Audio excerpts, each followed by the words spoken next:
сега е повторно време за гости. Искра веќе ја пречека втората гостинка, која пак многу повеќе ќе ни помогне сите вие, ние, кои што сме метеопати, кои ги чувствуваме, ама баш сите промени кои се случуваат во текот на едно деноноќие, како да се избориме и како да застанеме на нозе и да одговориме на предизвиците. На оваа тема наша гостинка е магистар Тијана Ивановска, психолог од себеслужувалка. Добре ни дојдовте, Тијана. И знаете, само да знаете колку гледачи ве очекуваат ова утро со совети, препораки и можеби нешто што искуствено вие го имате почувствувано со вашите клиенти за сето она кое што во последниве години, од како годишните времиња, две речиси да ги снема од зима одиме во лето, сите ние чувствуваме огромен напор, исцрпеност и се останато. Добро утро, Тијана, и од мене. Особено деновиве имаме исклучително променливо време. Секој ден различно и во текот на денот се менува. Како промената на времето влијае врз нашето, денес ќе зборуваме за ментално здравје? Фала ви, Сузана и Искра. Драго ми е што сум денес дел од вашата утринска емисија. Ова е многу интересна тема, бидејќи често пати во разговорниот јазик ја зборуваме, ја споделуваме. Генерално, времето е нешто кое што и такако не афектира, затоа што пред се е нешто кое што не обкружува, со кое што сме во една нераскинлива релација. И често пати, во зависност од тоа како го прецепираме, може да ни донесе добро или лошо расположение. Кога зборуваме за менталното здравје, тука најмногу зборуваме за расположението, додека пак во здравственото дури може да се појавуваат и различен тип на болки, така да и едното и другото. Но и тие болки повторно влијаат и врз расположението, што значи така. се е поврзано. Се е поврзано во нашиот систем. Зошто се случува тоа? Како може, сакам да кажам, едно ветренце или едно сонценце или 2-3 капки дожд толку сериозно да ни го променат целиот ден? Па, например, пролетта која анализираме како едногодишно време, тоа е време на будење. И имајте на ум дека ние како луѓе сме дел од природата и пред се припаѓаме таму, затоа што доаѓаме од природата. И се она што се случува како промена во природата, се случува и на ниво на нас како живи организми. Сега тоа што ние живееме во урбани средини каде што сме далеко од природата, тоа е нешто што е дел на цивилизацијата, но сепак кога се буди целата природа, се будиме и ние. И токму затоа и во пролет сме полетни, енергизирани, најмногу се радуваме на топлото време, на сонцето и така натака. Но дали е тоа така? Со оглед на тоа што еве деновиве кога да прашам и слушнам, вели многу ми се спие. Генерално зависи од каква промена се случува. Например, знаеме дека сепак нас не се ближи една промена во часовникот, така што можеби луѓето и на некоја само сугестивно ниво веќе се подготвуваат психички дека ќе спијат 1 сат помалце. Па велат многу ми се спие, затоа што веќе се со мајнцетот дека спијат помалку и дека се нанаспани. Но генерално тоа е нешто што го сподели Сузана пред малку, веќе кај нас се во целосно отсуство двете годишни времиња пролет и есен. И таквите осцилации прават сериозни промени во секојдневието на луѓето, кога ние немаме она етапно прилагодување, туку така. Немаме процес, туку одиме од точка А во точка Б некако преку ноќ. И навистина е тешко да човек се прилагоди колку и да е подготвен дека тоа ќе се случува. Многу често слушаме од луѓе, јас сум метеопат, но ајде да видиме кој точно е метеопат, односно прво што точно еве стручно значи метеопатија. Па метеопатија генерално значи некакво влијание, негативно влијание на нашето расположение и добросостојба поврзано со временските услови. Најчесто во нашата култура мрачното време и дождот се прецепираат како негативно време. И токму тие да кажам временски промени ги поврзуваме со некакви негативни емоции. Додека пак сонцето и убавото, топлото време го поврзуваме со позитивни емоции. сега, ако тргнеме од чиста предпоставка, дека во психологијата ние немаме позитивни и негативни емоции, туку сите емоции се и позитивни и негативни, во зависност од значењето што ќе им го дадеме, автоматски тоа се однесува и на временските промени. Значи, дождот не е негативна појава, туку ние му даваме негативна конотација и најчесто не инспирира да размислуваме на тажни нешта, на загуби, на некакви кризи, можеби, прашања кои што намачат и така натака. Меѓутоа, генерално, идејата е дека во природата се има смисла. И се е создадено со некаква причина. И едно без друго не може. И едно без друго апсолутно не може. Значи, исто како што ни се потребни енергизирачки денови, така ни се потребни и повлекувачки денови. Значи, ако не заврне и ако времето не е лошо, ние нема да се повлечеме во себе и да провериме како сме, што се случува, да направиме една здрава рефлексија.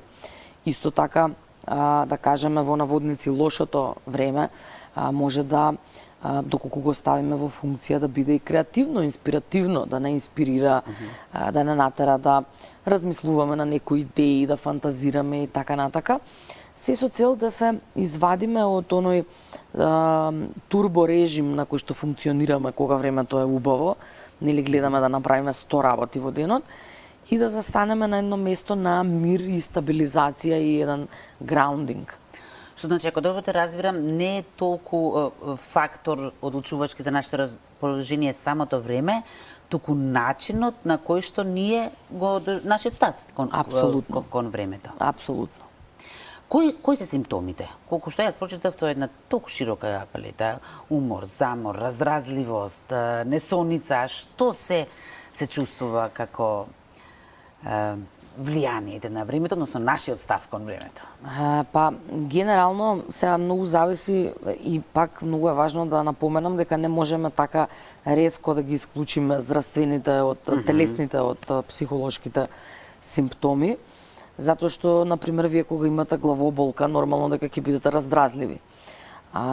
И има некои научни истражувања дека времето, промената во климатските услови може да направи промена во тело, значи да предизвика некакви болки, да предизвика некаква, да кажам, активација на болки од хронични повреди или дегенеративни промени на рбет и така натака. Меѓутоа, идејата е дека таквите симптоми се многу слични со психолошките симптоми, сега ние не секогаш знаеме да ги разграничиме кој е од кај доаѓа. Например, кога ќе кажеме имам вртоглавица, еве во семења време имам вртоглавица. Таа вртоглавица може да е последица на некаква психолошка, да кажам, нестабилност, нерасположеност, криза, меѓутоа може да е и последица на некакво дегенеративно нарушување на рбетот, типот на дискус хернија, цервикална или така натака. Тоа е нешто кое што јас самата го имам, па го давам секогаш како пример. Значи, кога се менува време, мене стално ме боли глава или ми се темни, ми се врти така натака, па гледам некако да си го подпомогнам телото, да го движам повеќе со цел да ги намалам тие симптоми. Но повторно, доколку не го знаеме ова и не сме информирани, ние многу лесно можеме да ги препишеме тие симптоми на некаква психолошка, на некаков психолошки дистрес. И сега според сите ова наведено и набројано, кога може за еден човек да се каже со сигурност дека е метеопат? Па, со сигурност сме метеопати кога претрпуваме некаква значајна промена во секојдневието при промена на временските услови, кое што во дадена мера ни нарушува нормалната функција. Значи, го афектира нашето секојдневно живење. Во психологијата секогаш секоја состојба ја мериме според степен на нарушување на секојдневната функција. Значи, колку е нешто страшно, зависи од тоа колку го менува мојот капацитет за функција, односно за нормално функционирање. Така што, секако дека кога ние не сме расположени, кога се чувствуваме изморено, кога се чувствуваме исцрпено или можеби па дури омалаксано, ние не сме во можност да кажеме да бидеме подеднакво функционални како кога е времето добро, така што тогаш дефинитивно станува збор Ти за не си ти, метеопатија. кога си гладен, што би рекла. Така. реклама. Кога врне. Инаку имало и повеќе типови на метеопати. Како ги разликувате, ги класифицирате? Па, сега тоа е некоја стручност која што за мене не е позната. Јас генерално не сум некој љубител на дијагнози, иако струката ми е клиничка психологија, пошто сум психотерапевт, но некако ние како луѓе имаме тенденција да се ставаме во фиоки и да си даваме дијагнози, зашто така полесно си се објаснуваме сами на себе. Меѓутоа, секогаш човек е важно да си постави некои прашања и да провери како таа промена се одразува лично кај него. Дали може би токму таа промена на годишни времиња да кажеме влече некои чувства со кои што личноста не е во контакт. Например, ако јас не сум во контакт со мојата тага, со некои загуби кои што едноставно сум ги бутнала некаде таму далеку и не сакам да ги гледам, тогаш може и промена на време да ги разбуди тие емоции кај мене и да едноставно тоа се е со цел да излезат и да се чувствувам јас подобро. Така да според некои податоци што ги прочитав во светски рамки, всушност мал е бројот на луѓето кои што немаат тегоби од времето, односно дека дури 80% од светската популација чувствува тегоби. Она што ми е поинтересно, не знам дали некој го знае одговорот, јас не најдов одговор, е дека дури 2/3 од нив се жени. Дека жените повеќе страдаат, се поголеми метеопати. Зошто? Па напротив, нели сме поиздржливи? Јас тука најмногу би го ставила факторот воспитание во оваа дискусија и во ова прашање, затоа што ние генерално различно ги воспитуваме жените, различно ги воспитуваме мажите. Значи, мажите ги воспитуваме да бидат цврсти, да бидат отпорни на промени, да не бидат во контакт со емоциите, да не бидат ранливи и така натака, додека пак Не плачи срамота е. Не плачи срамота е, тоа е во една екстрема на целосна десензитизација од емоциите, каде што сакаме мажите да бидат камења и да не чувствуваат ништо, а жените ги воспитуваме да одат во хистерија и да бидат во фул контакт со емоциите, па често пати ги нарекуваме емоционално нестабилни и така натака, тоа се све митови и стереотипи. Меѓутоа, всушност, начинот на воспитување има многу голема улога, затоа што ние на некој начин природно си дозволуваме да бидеме во склад со тие промени на нашите емоции и расположенија, додека пак кај мажите тоа многу потешко и по-дискретно.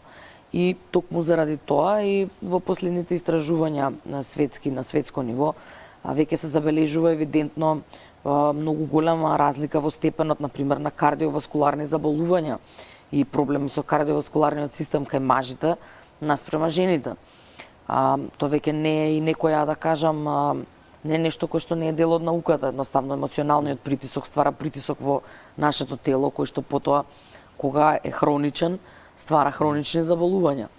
Па потоа го афектира и на глобално ниво го афектира животниот век. Мажите живеат пократко од жените. Така што Тоа одинајт. мажите се исто така, например, посклони на суицид, имаат повисок степен на суицид. Така што сите тие индикатори укажуваат дека нешто фундаментално грешиме во поглед на емоционалната состојба и емоционалниот увид кај едниот и другиот пол. Исправувањето со нив. Уште еден момент што најдов, така ми се виде интересен во однос на воспитувањето, е дека некои психолози ги обвинуваат родителите. Затоа што уште од најмали нозе не излегувај надвор, врне да не накиснеш. Дува, студено е, или претопло е, така. Колку тоа влијае?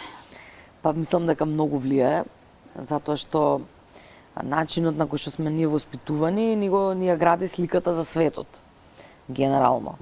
И деца што кои што... врне, знаеш дека нешто лошо ќе се случи, односно дека ќе те затворат дома, Ете така.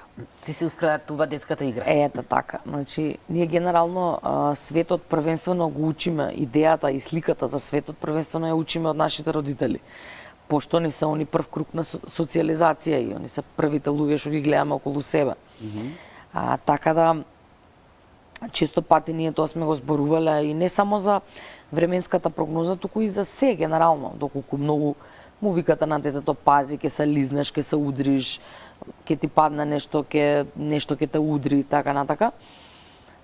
Генерално му ствараме, му креираме слика за светот дека е опасно место за живење. И понатака во животот и кроз работа на психотераписки средби, ја често пати сум се среќавала со клиенти што имаат одреден страв, кој што лебди во воздух и не знаат од каде има, но се присутен во нивното секојдневие. Па не се охрабруваат да направат некои, да преземат ризици, што тераписки преземање на ризик е живење, нема живот без ризик.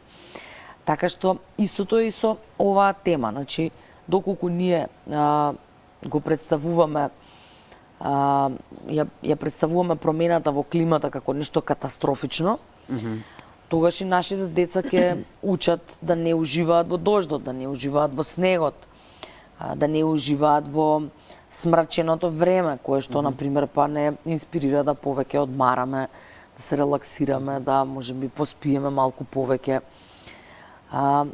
Али имаат многу големо влијание родителите. Се саќа ли доволно сериозно метеопатијата кај нас? И се придава ли доволно значење? Па мислам дека да. Мислам дека е тема за која што лесно зборуваме. Веројатно затоа што е нешто за кое што и нашите родители на работа зборувале. немате ослободата од работа ако си метеопат, така врне не ми е добро денес, не доаѓам на работа. Па нема ни за брнаутата ослободата. Да. Од друга страна пак колку често пати ни служи тоа како изговор? Па може да звучи често како изговор. Знаете како кога некој нешто не сака да направи. Не може да времето, сакам да кажам, така. Кога некој нешто не сака да направи, секи биде изговор. Не само времето, туку секде може да се најде изговорот. Така што апсолутно да, некогаш не преземаме одговорност и велиме дека не сме ние криви што не сме презеле некаков чекор да го промениме нашето расположение, туку одговорноста ја префрламе на времето. Времето е криво што сум јас ваква. Еве тие да бидеме нели и конкретни сега тие што не слушаат, што ги имаат овие маки што ги набројати, што најпросто кажано треба веднаш да превземат. Па пред се да малку ги проверат нивните уверувања во врска со промените на времето и со годишните времиња. Значи проверат дали како луѓе во себе гајат некој антагонизам и некаква аверзија кон одредено годишно време. Пошто, например, ако јас како личност сум личност која што мрази дожд, нормално дека кога ќе заврне, ќе се чувствувам лошо и ќе чекам побрзо да заврши. Секој пат кога чувствувам силна одбивност кон нешто, појавувањето на тоа нешто за мене може да представува дестабилизатор во секојдневието. И сега ние, фала Богу, не може да направиме да не врне дожд, али можеме да го менуваме нашиот став во врска со дождот. Од таму да започнеме. Да. И за крај, можеби клучното прашање, со оглед на тоа што денес сме петок, утре се менува часовникот. Возможно ли е толку еден час промена така сериозно да не влијае? Па јас мислам дека не влијае толку сериозно колку што ние тоа го доживуваме. Затоа што ние во секојдневие понекогаш спиеме еден час повеќе, понекогаш помалку. Не е некоја филозофија, но она кое што ќе влијае дефинитивно е должината на денот. Затоа што кога едно е да зборуваме за влијание на годишно време и климатска промена врз ментално здравје, а сосема друго е да зборуваме за влијание на времетраење на ден и ноќ врз менталното здравје. Затоа што сега унабраќање на стрелките кога поместување кога се радуваме, што значи сега ќе ни е подолго. Така да подобро се чувствуваме на оваа промена отколку кога се зголемува ноќта, затоа што генерално кога е темно, повторно ќе кажам, се повлекуваме. И веќе доаѓаме до еден степен каде што ние премногу долго време поминато во хибернација, сега ни треба малце активација. Што значи сега треба да се подготвиме на тој начин што ќе се радуваме за утрешното поместување. Така да го Јас лично многу се радувам, одвај чекам да е подолг денот. Да, но некои имаат велат дека многу тешко и долго им треба да прилагодувањето на тоа поместувањето. Тоа значи дека наместо 4:15 ќе станувам во 3:15. Така Како да нешто се му радувам на тоа, доаѓа? Тијана? Или ако добро Па го ќе си заменеш од протолкувам, работа 1 сат порано. или ако добро извлечем една констатација е дека треба да почнеш да ги сакаш понеделниците за да ти биде Аха. убаво во понеделниците. Да, во понеделник кога ќе станам во 3:15, ќе помислам Пиши на ми. тебе со љубов и ентузијазам. Пиши ми, да, добро. Тијана, многу ти благодарам на овој разговор. Ти Се надевам благодарам дека им и јас. помогнавме на сите оние, како рековме, 80% кои што го имаат овој проблем. Така, одлично благодарност и од мене, Тијана.